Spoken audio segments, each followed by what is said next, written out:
하나님의 말씀 열왕기하 10장 18절에서 24절 말씀 저와 한 절씩 교독하시겠습니다. 예후가 뭇 백성을 모으고 그들에게 이르되 아합은 바알을 조금 섬겼으나 예후는 많이 섬기리라.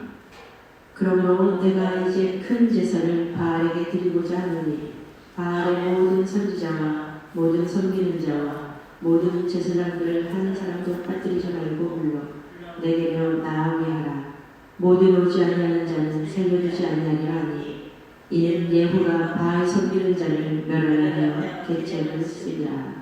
예후가 바알을 위하는 대회를 거룩히 열라함에 드디어 공포되었더라. 예후가 온 이스라엘의 사람을 들어보냈더니 하나도 빠진 바알을 섬기는 모든 사람이 하나도 빠진 사람 없이 달려들었고 바알의 신당 쪽부터 저쪽까지 가득하였더라. 예후가 예복 맡은 자에게 이르되 예복을 내다가 바알을 섬기는 모든 자에게 주라 하매 그들에게로 예복을 가져온지라. 예후가 레갑의 아들 여호나답과 더불어 바알의 신당에 들어가서 바알을 섬기는 자들에게 이르되 너희는 살펴보아 바알을 섬기는 자들만 여기 있게 하고 여호와의 종은 하나도 여기 너희 중에 있지 못하게 하라 하고. 함께 읽겠습니다. 우리가 번제와 다른 제사를 드리려고 들어간 때에 예후가 80명을 밖에 두며 이르되 내가 너희 손에 넘겨주는 사람을 한 사람이라도 도망하게 하는 자는 자기의 생명으로 그 사람의 생명을 대신하리라 하니라. 아멘. 기도하겠습니다. 말씀대로 이루시는 하나님, 이 시간 주님 앞에 겸손히 엎드렸습니다. 우리의 생각, 우리의 계획, 우리의 못난 욕심 다 내려놓고 오직 주님의 말씀에만 귀 기울이게 하여 주옵소서. 예수 그리스도의 이름으로 기도합니다. 아멘. 우리가 계속해서 열왕기하를 묵상하고 있는데요. 엘리야의 최후의 사명 3가지 기억나시지요? 후계자 엘리사를 세우는 것, 그리고 아람 왕 하사엘을 세우는 것, 그리고 마지막으로 북이스라엘 왕으로 예후를 세우는 것.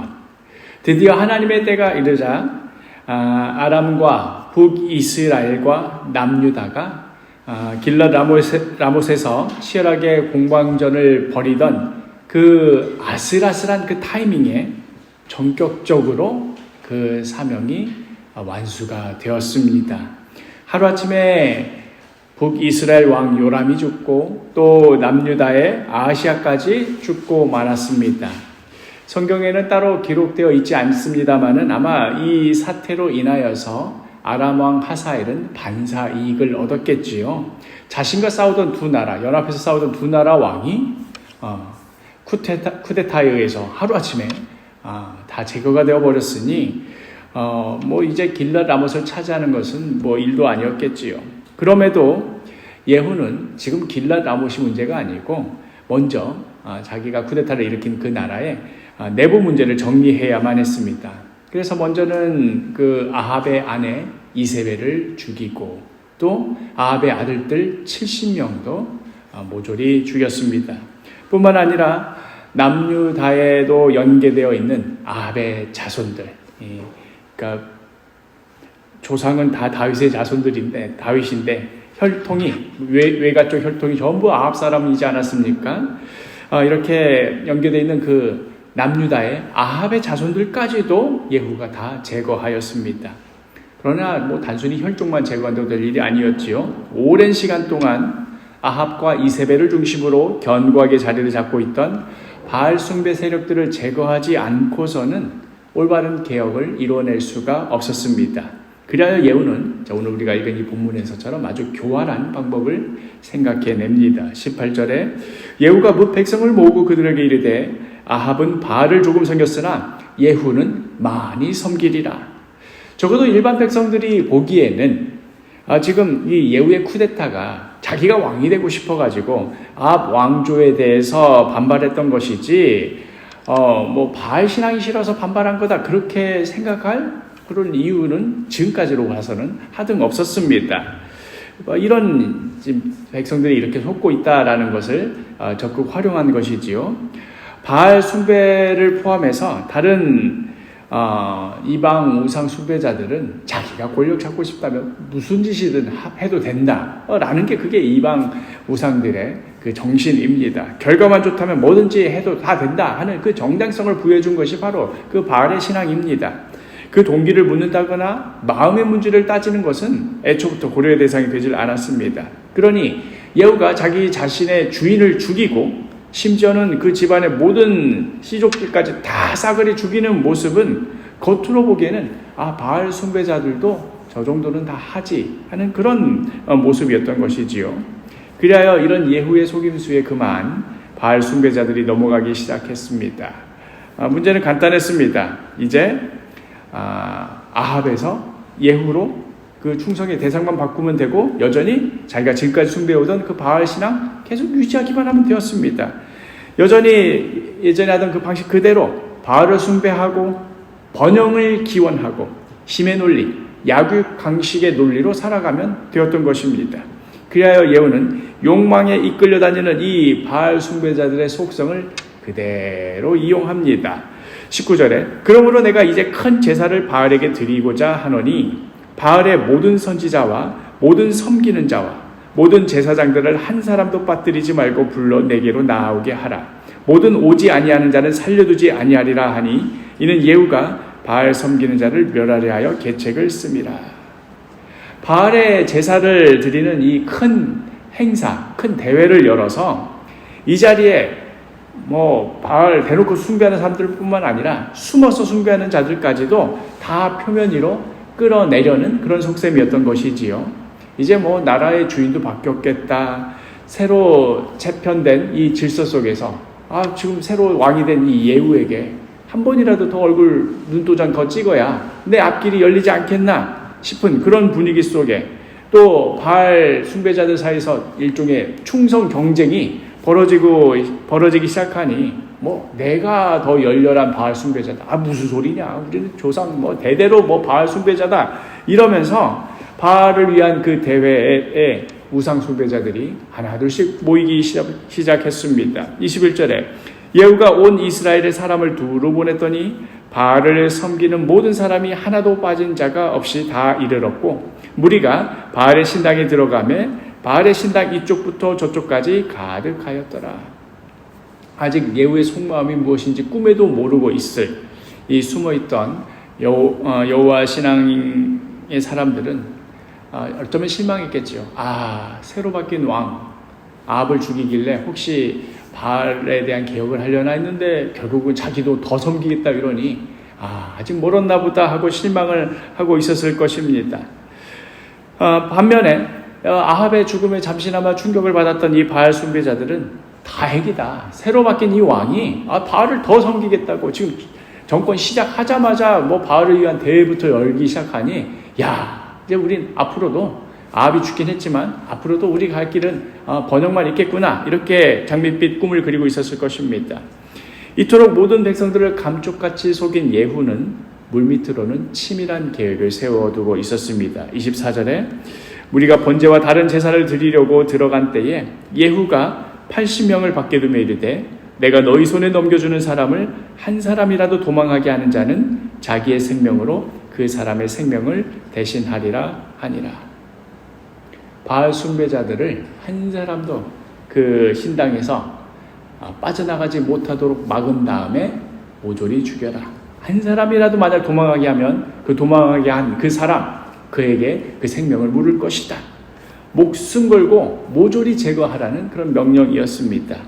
이후에 벌어지는 사태는 한마디로 아비규환이었습니다. 25절에 번제 드리기를 다하매 예후가 호위병과 지휘관들에게 이르되 들어가서 한 사람도 나가지 못하게 하고 죽이라 하매 호위병과 지휘관들이 칼로 그들을 죽여 밖에 던지고. 갑작스런 칼부림에 처음에 이 바알 숭배자들이 당황했겠지요. 그러다가 출구는 봉쇄되어 있고 점점 포위망이 좁혀오고 바알 숭배자들이 하나씩 칼에 맞는 것을 보면서 이게 사실 처음부터 이러려고 한 것이었구나.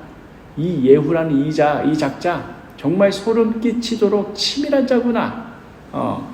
정말 막 온갖 저주를 퍼부으며 그렇게 죽어갔겠지요. 그렇게 아합 집안의 사람들뿐만 아니라 바알의 세력들도 하루아침에 칼에 의해서 제거되고 말았습니다. 26절과 27절, 바알의 신당에 있는 성으로 가서 바알의 신당에서 목상들을 가져다 불사르고 바알의 목상을 헐며 바알의 신당을 헐어서 변소를 만들었더니 오늘까지 이르니라. 아합의 등극 이후에 정말 화려한 시절을 보내었던 그런 세월들이 무색할 정도로 바알 숭배자들은 정말 경악스러운 최후를 맞이하고 말았습니다. 그렇게 칼에 의한, 힘에 의한, 폭력에 의한 종교개혁이 단행되고 말았습니다. 이것에 대해서 이제 하나님께서 예후에게 이렇게 말씀하시지요. 우리 한번 같이 읽어보겠습니다. 30절 말씀 시작.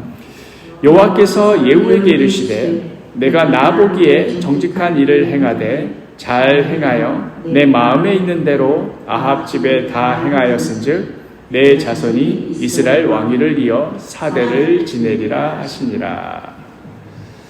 이 말씀이 언뜻 보기에는 예후야 너 참 잘했다, 내가 너 칭찬해주고 복을 주겠다 하는 말처럼 보입니다.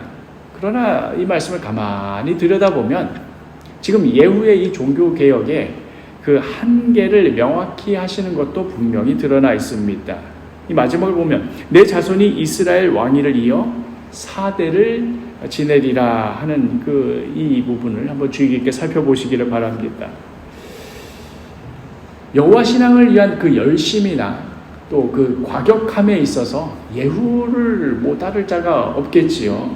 그러나 이 예후의 이 종교개혁은 어디까지나 비상적인 처방이었습니다. 앞으로도 신앙이 흐려지거나 계속 우상 숭배하고 타락하거든 앞으로 예후가 했던 거 잘 봤지? 이것을 본보기 삼아서 이스라엘아 앞으로도 계속 이렇게 행하거라, 이런 이야기가 결코 아니었습니다. 한번 이 예후에게 하신 말씀과 대조가 되는 그 다윗 언약을 한번 살펴봅시다. 사무엘하 7장 16절 같이 읽어보겠습니다. 시작. 내 집과 내 나라가 내 앞에서 영원히 보존되고 내 왕위가 영원히 견고하리라 하셨다 하라. 이때가 지금 언제입니까? 다윗이 나는 지금 이렇게 좋은 궁전에 살고 있는데 여호와에게는 지금 저 천막 같은 데 있고 내가 이거 참 지켜볼 수가 없다. 내가 하나님을 위한 집을 당장이라도 좀 짓고 싶다. 그렇게 이제 나단 선지자에게 말하자 나단 선지자도 잘 생각하셨다고 내가 오늘 하나님께 기도해 보겠다고 했을 때 그때 주신 말씀입니다. 다윗아, 네가 지금 나를 위해서 네가 지금 집을 짓겠다고 하느냐? 또 뭐 이스라엘을 위해서 무수한 전쟁에 나가서 목숨 걸고 싸우고 많은 업적과 성취를 이뤘으니 야, 너 정말 네가 나를 위해서 해준 게 너무 고맙다. 그러니 내가 영원히 네 집과 네 나라가 영원히 보존되고 왕위가 영원히 견고할 것이다. 내가 이렇게 약속 주겠다. 지금 이런 상황이 아닙니다. 다윗이 하나님께 집 지어주겠다고 그러지, 목숨 걸고 전쟁 나가서 싸워서 이기니 하나님이 막 기특하고 감사해서 그러니까 네 왕위가 영원할 것이다 라고 말씀하신 것이 아닙니다. 심지어 이 다윗 언약은 다윗이 뭘 어찌한 것에 대한 하나님이 그 보상으로 보답으로 말씀해 주시는 것이 아니라 반대였습니다. 반대. 그 후에 그 말씀 봅시다. 사무엘하 7장 5절을 보면 같이 읽어볼까? 시작. 내가 나를 위하여 내가 살 집을 건축하겠느냐? 다른 말로 하자면 네가 나를 위해서 지을 수가 없다. 이어지는 11절을 보면 또 시작. 여호와가 너를 위하여 집을 짓고 오히려 내가 너를 위하여 집을 지어주는 것이다. 여호와 하나님을 위하여 다윗이 성전을 짓는 것에 대해서 하나님께서 물론 기뻐하시고 기특히 여긴 거 맞습니다. 그걸 막 불쾌하셨다 이런 얘기가 아닙니다. 그러나 다윗이 그러한 충성을 보였기 때문에 그에 대한 보답으로 하나님께서 영원한 왕위를 약속하신 것이 아니라 집을 지어드리겠다는 그 다윗을 향해서 오히려 네가 나를 위해서 집을 짓겠다고 아니다. 내가 너를 위하여서 집을 짓겠다고 말씀하시는 겁니다. 하나님께서 다윗을 위하여 집을 지으신다. 그런데 그 집은 영원한 집이다. 그렇기에 다윗의 왕위가 영원히 견고할 것이다 라고 말씀해 주시는 것입니다. 다윗의 행위에 대한 보상이 아닙니다. 하나님께서 주권적으로 행하시는 은혜의 행위, 또 선물의 행위입니다. 이에 비하면 예후에게 약속하셨던 4대까지 내 왕위가 이어지리라 하는 이 약속은 임시적인 것이고 비상적인 것입니다. 다윗 언약은 영원히 가리라. 예후에 대해서는 4대까지만 가겠다. 바로 이 지점에서 오늘 설교 제목과 같이 예후의 길과 예수의 길이 나뉩니다. 사람들이 하나님을 두려워하지 않습니다. 계속해서 우상을 섬기고 그 우상이 가르치고 부추기는 바 가난한 자 털어먹고 약자 괴롭혀서 그래서 네가 원하는 거 다 이뤄라. 힘의 논리, 약육강식의 논리로 세계가 타락해갑니다. 공의 하나님께서 이런 자들을 언제까지 그냥 두고 보실지 알 수가 없습니다. 하나님 만약에 살아계신다면 저 나쁜 놈들을 좀 혼을 내주십시오. 언제까지 우리가 이렇게 당하고 피눈물을 흘리면서 살아야 됩니까? 도저히 저 악한 자들의 행한 짓을 눈뜨고 볼 수가 없습니다. 거짓 증인을 내세워서 나봇 포도원 빼앗았던 것, 그런 일이 없는데도 거짓 증인들 세워놓고는 나봇이 하나님을 저주했다, 왕을 저주했다 이렇게 사주해가지고는 그걸로 사람들로 돌쳐서 죽이고 그 사이에 그 포도원을 빼돌렸습니다. 한 나라의 왕이 그 짓거리를 하고 있으니 그 왕의 신임을 받고 또 옆에서 그 왕에게 아양을 떨어대는 수많은 바알의 숭배자들이 벌인 그 악한 짓들은 더 말해서 무엇하겠습니까? 이것은 잘못된 것이라고, 이렇게 살아서는 안 된다고 이 빠른 소리 했다가 선지자들이 줄줄이 죽어나갔습니다. 엘리야도 로뎀나무 그늘 아래서 또 호렙산 자락에서 그때 눈물로 하소연했던 게 뭡니까? 다 죽고 지금 나 하나 남았습니다. 그거 아닙니까? 이 시대가 얼마나 악한지 그렇게 살면 안 됩니다. 하나님께서는 그걸 싫어하십니다. 언제가 하나님이 이거 심판하실 겁니다. 이런 얘기하면 죽어나가는 겁니다. 정말 이제 시대의 끝자락을 향해 타락과 향락의 끝자락을 향해 계속해서 치닫고 있었습니다. 이러한 때에 예후가 나타난 겁니다. 이런 시기요. 정말 악랄함의 극치를 다다던 그때에 예후가 나타나고 그 예후가 이런 개혁을 단행했을 때 숨어있던 여호와 하나님의 신앙을 가진 자들은 예후야말로 구세주처럼 보였을 것입니다. 계략을 써서 그간 악행을 저질러 온 바알 세력들을 일거에 소탕한 그 장면에서는 이야 정말 속 시원하다. 진작에 이렇게 저 악한 이들을 제거했었어야 되는데 이제야 정의가 바로 서는 거구나. 이제야 하나님께서 살아계심을 보여주시는구나. 할렐루야 외쳤을 겁니다. 그럼에도 하나님께서는 결코 그 예후를 본보기로 두지 않으셨습니다. 하나님의 나라는 결코 그런 식으로 이루어지는 것이 아니었습니다. 그런 의미에서 너의 왕권이 내 자손 4대까지만 이루어지리라. 정말로 그 말씀대로 그렇게 이루어지게 되지요. 예후에 비하면 그 왕위가 영원하리라 하는 그 다윗 왕조는 그럼 어떻게 되었습니까? 사실 정치적인 의미에서 또 국가적인 의미에서 다윗 왕조는 사실 끝장이 났죠. 그렇죠? 남유다도 바벨론에 의해서 시드기야 왕을 마지막으로 멸망되고 말았습니다. 그러나 그렇게 남유다가 멸망하고 다윗 왕조가 절단나고 심지어 다윗 언약에 나오는 내가 너를 위하여 집을 지어주겠다 했던 그 집이 솔로몬 성전처럼 보였던 거 아닙니까? 근데 그 성전마저도 불타 사라져버렸습니다.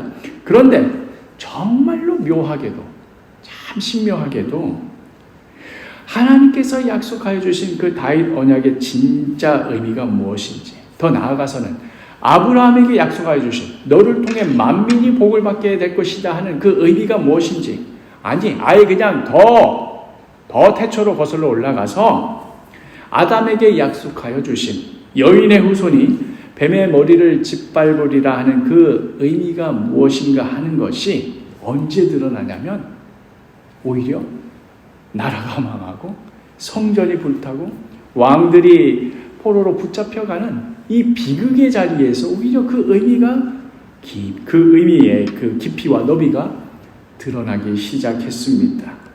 남유다의 그 멸망 사태를 자신의 눈으로 목도하며 날마다 눈물로 세월을 보내었던 그 예레미야의 예언을 보면 정말이지 기막힙니다. 분명히 사람 편에서는 다 끝났습니다. 그 예레미야서나 혹은 예레미야 애가를 보면 그 나라 멸망한 후에 그 비참한 상황을 또 그것을 지켜봐야 되는 그 비통한 선지자의 심정이 고스란히 드러나 있습니다. 사람 편에서 볼 때는 진짜 다 끝났습니다. 이젠 누굴 불러다가 물어봐도 자 지금 이 지경이 됐는데 다윗 언약이 어떻게 되겠습니까? 아브라함이랑 하신 약속 어떻게 되겠습니까? 물어보면 이거는 지금 사람 약 올리는 거지 이거는 지금 이게 나라 꼴이 아닙니다. 그런데 예레미야는 그 눈물의 자리 한복판에서 이렇게 고백하는 거 아니겠습니까? 예레미야 3장 20절에서 23절 말씀 같이 한번 천천히 한번 고백해 보겠습니다. 시작. 내 마음이 그것을 기억하고 내가 낙심되었노라. 이것을 내가 내 마음에 담아두었더니 그것이 오히려 나의 소망이 되었사오니. 네, 계속해서 여호와의 인자와 긍휼이 무궁하심으로 우리가 진멸되지 아니하느니이다. 이것들이 아침마다 새로우니 주의 성실하심이 크시도소이다. 지금 성전터 자리에서는 연기가 올라오고 있고 참 순결하고 참 깨끗했던 그런 아이들이 그런 처녀아이들이 막 여기저기 시체를 널브러져 있고 농락당하고 있고 아이들이 엄마 먹을 거 없어요 하고 막 울고 있는데도 줄 수가 없어서 거짓골이 다 되어서 지금 그런 상황 가운데 그걸 다 못 하고 있는 가운데 그 누구보다도 남유다를 사랑하였던 선지자가 하는 말이 여호와의 인자와 긍휼이 무궁하시다. 주의 성실하심이 크셔서 이것이 아침마다 새롭다. 이게 도대체 어찌된 고백인가? 도대체 예레미야는 그 폐허와 연기 속에서 무엇을 받기에 지금 이런 고백을 하고 있는 것인가? 남유다의 멸망 이후에 선지자들의 여러 예언과 또 계속되는 이 정치적 부침 속에서 살아남은 유대인들 사이에서는 이제 본격적으로 메시아 대망 사상이 출현하기 시작했습니다. 메시아 대망, 메시아를 간절히 기대한다. 정말 그 메시아가 이제 곧 올 때가 됐구나 하는 그 메시아 대망 사상. 우리 사람 편에서는 분명히 끝이 났지만 그러나 인자와 긍휼이 풍성하신 하나님께는 이게 끝이 결코 아니시다.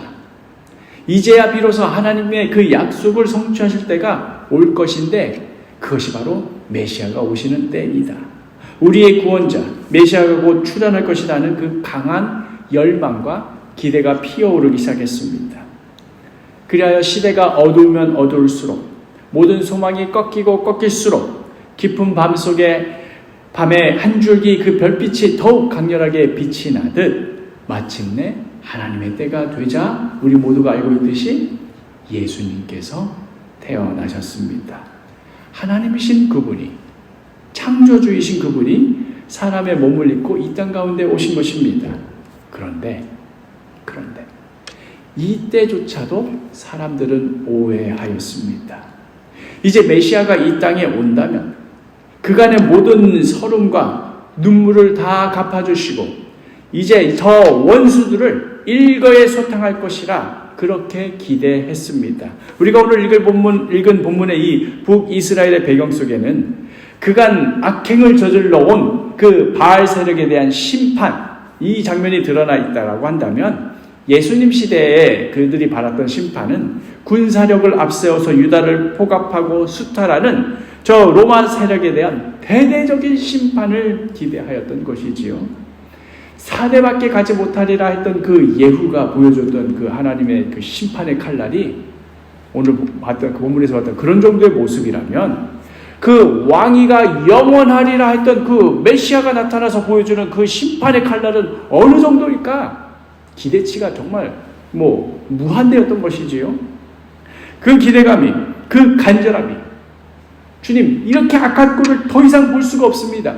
하나님의 공의와 정의가 살아있다는 것을 우리 하나님의 백성에게 보여주십시오 하는 그 복수를 바라는 그 간절함과 애절함이 속속들이 숨겨져 있는 그 고백이 바로 베드로의 이 고백이기도 합니다. 마태복음 16장 16절 같이 읽겠습니다. 시몬 베드로가 대답하여 이르되 주는 그리스도시요 살아계신 하나님의 아들이십니다. 우리가 알고 있는 그 고백, 예수님이야말로 우리의 구세주시고 예수님이야말로 하나님이십니다. 하나님의 아들이십니다. 라는 그 고백이지만 사실 이 고백 가운데 그 숨겨져 있는 그 자신의 그 바라는 바 기대치가 뭐냐면 예후가 그렇게 칼날로 이렇게 난리를 쳤었는데 그걸로 하나님의 살아계심을 보여줬었는데 이제 하나님의 아들이신 분이 오셨으면 이제 이게 어떻게 되겠는가? 너희들은 다 끝났다. 이 예수님이 나의 편이다 하는 그 고백입니다. 그러자 그때서야 비로소 예수님께서 베드로가 이 고백을 하자 하시는 말씀이 21절에 같이 읽겠습니다. 이때로부터 예수 그리스도께서 자기가 예루살렘에 올라가 장로들과 대제사장들과 서기관들에게 많은 고난을 받고 죽임을 당하고 제3일에 살아나야 할 것을 제자들에게 비로소 나타내시니 주는 그리스도시요 살아계신 하나님의 아들이십니다는 그 고백을 확인하자마자 그리고 나서 이제 본격적으로 자 때가 됐구나 하고 예수님께서 말씀하시는데 십자가의 죽음과 부활을 말씀하시는 겁니다. 지금 베드로는 또 베드로뿐만 아니라 베드로를 비롯하여서 지금 메시아 그 대망 사상 가운데 지금 간절히 막 메시아가 어서 와서 우리를 구원해 주길 바라는 그 수많은 사람들의 그 열망 속에는 예후가 보여줬던 그 강력하고 통쾌한 한방 힘에는 저도 로마가 힘이 세죠. 그렇지만 그래봐야 로마잖아요. 더 큰 힘을 가지신 하나님의 힘, 그들이 가지고 있는 그 능력, 더 큰 하나님의 능력, 그것으로 압도하여 버리는 진짜 강력한 하나님의 한방을 지금 기대하며 갈망하는 것 아니겠습니까? 지금 그가 너희들이 칼로서 우리를 괴롭혔겠다. 자 이제 봐라. 이제 지켜봐라. 하나님의 칼은 너희들의 칼보다 더 크시다. 이건 몰랐지 않은 그 한방을 기대하고 있었는데 그런데 지금 예수님에서 나오는 말은 자 내가 그리스도고 하나님의 아들인데 자 봐라. 예후의 칼이 이 정도였다고? 나는 이 정도 칼을 들고 왔다. 이걸 기대하고 싶은데 인자가 장로들에게 붙잡혀서 제사장들에게 붙잡혀서 십자가에 죽을 것이다. 또 사흘 만에 살아나리라. 이게 지금 무슨 소리인가 지금? 이게 좀 그리스도시고 하나님의 아들이신 분이 지금 무슨 얘기를 하시는 거니까 앞뒤가 안 맞는다고 여겼던 것입니다. 상식이 어긋난 그 부활에 대한 말씀까지 하시니 베드로가 버럭 일어나는 겁니다. 22절에 같이 읽겠습니다. 베드로가 예수를 붙들고 항변하여 이르되 주여 그리 마옵소서. 이 일이 결코 주께 미치지 아니하리이다. 지금 내가 사랑하는 스승님이 죽는다니까 지금 슬퍼서 지금 그런 정도를 넘어서는 겁니다. 지금 수백 년, 그 오랜 기간 동안 내려오던 그 메시아 대왕 사상의 그 기대치의 끝자락, 그리고 그 성취를 봤습니다. 야, 이제 드디어 그 한 방의 칼날을 내려치는구나. 그런데 그 중요한 타이밍에 갑자기 십자가 얘기를 하니까는 그간 내려오던 모든 메시아 대왕 사상이 박살이 나는 겁니다. 주님, 그렇게 하시면 안 됩니다. 하나님 나라 일을 그따구로 그렇게 처리하시면 안 되는 겁니다. 정신 차리십시오. 예수님, 지금 예수님 똑바로 보세요. 지금 무슨 얘기 하시는 겁니까? 이 항변하였다는 의미 속에는 거의 멱살 붙잡고 지금 하극상이 벌어졌다라는 그런 의미가 들어가 있는 것입니다.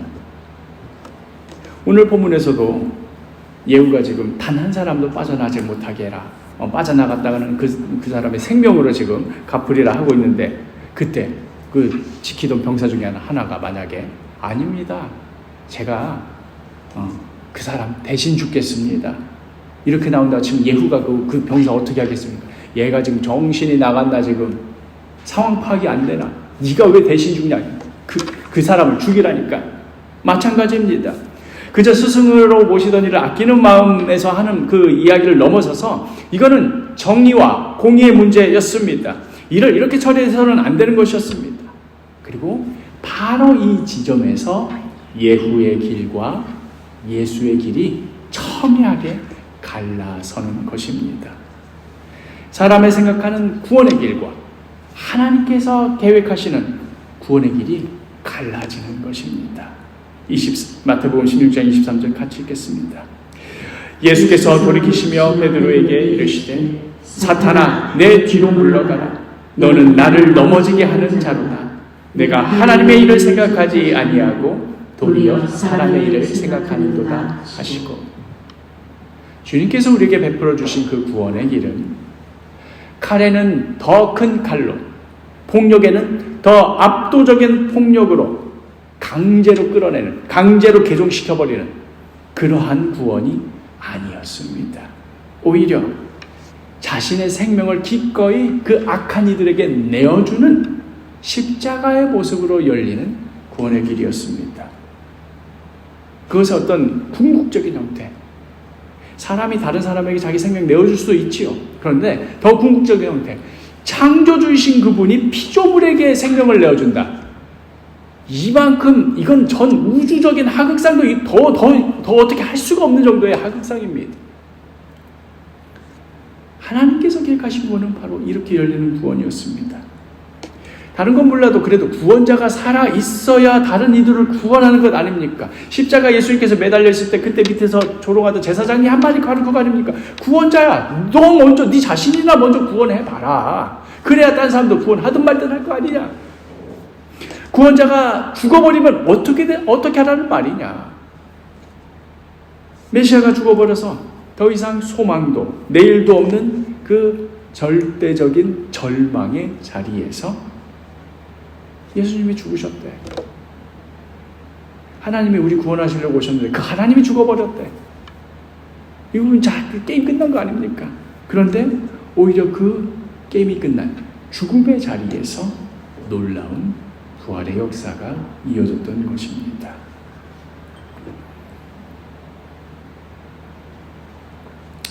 기독교 역사 가운데 예후의 길을 가려 했던 자들이 많았습니다. 하나님의 이름으로, 하나님 나라라는 어떤 당위성으로 칼을 앞세워 나름대로 정의를 세우려는 그런 자들이 많았습니다. 그 대표적인 예를 하나 들어보라고 한다면, 지금부터 약 한 300여 년 전에 신교와 구교, 그러니까 종교개혁 이후에, 종교개혁 후에 한 150년 지나서 이제 예전 카톨릭이냐 아니면 이제 개신교냐, 이 신교와 구교가 서로 싸우는 독일의 30년 전쟁, 그 기간 동안 얼마나 오늘은 카톨릭이 개신교 죽이면 내일은 카톨릭이, 그 다음 날은 개신교가 카톨릭을 죽이고, 이런 일들이 계속해서 30년 동안 반복되다 보니 인구의 3분의 1이 죽어버릴 정도로 셋 중에 하나는 종교전쟁 때문에 죽어버린 겁니다. 그런 짓을 저질렀습니다. 내가 진리 위에 서 있으니 네가 잘못됐다. 저 거짓을 몰아내기 위해서라도 너는 좀 죽어줘야겠다. 내가 살아서 진리가 살아있음을 드러내야겠다. 각자가 다 나름대로의 정당성과 진정성을 가지고 있었지만 결과적으로는 예수의 길이 아니라 예후의 길을 갔던 자들이었습니다. 서로 죽이고 죽이는 그 악행을 저지르는 자들 가운데 뭐 정말 나쁜 마음으로 막 사람을 죽이고 싶어서 그런 사람들도 있었겠지만, 대부분은 나 정말 예수님 사랑해, 나 정말 이 예수 진리가 옳다라는 걸 드러내고 싶어하는 나름대로의 진정성으로 사람을 죽인 겁니다. 그렇게 일시적으로 개혁의 효과를 불러일으킬 수는 있었겠지요. 칼로 몇 명 죽이고 나면 나머지 사람들은 오늘부터 우리 카톨릭 믿겠습니다. 또 시간 지나서 또 카톨릭 막 죽이고 나면 오늘부터 우리 개신교 하겠습니다. 일시적인 효과는 있었겠지요. 일시적으로 정리가 되고 질서가 잡히는 듯 했겠지요. 그러나 결코 그 길이 영원한 길이 될 수 없었습니다. 칼은 또 다른 칼을 불러왔고 피는 또 다른 피를 불러왔습니다.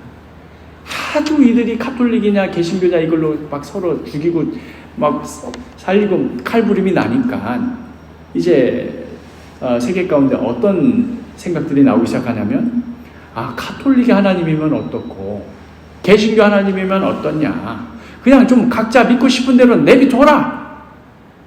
종교 문제 이제 시끄럽다, 더 이상 듣고 싶지도 않다, 각자 하고 싶은 대로 하게 놔두자 하는 그 세속주의의 근원.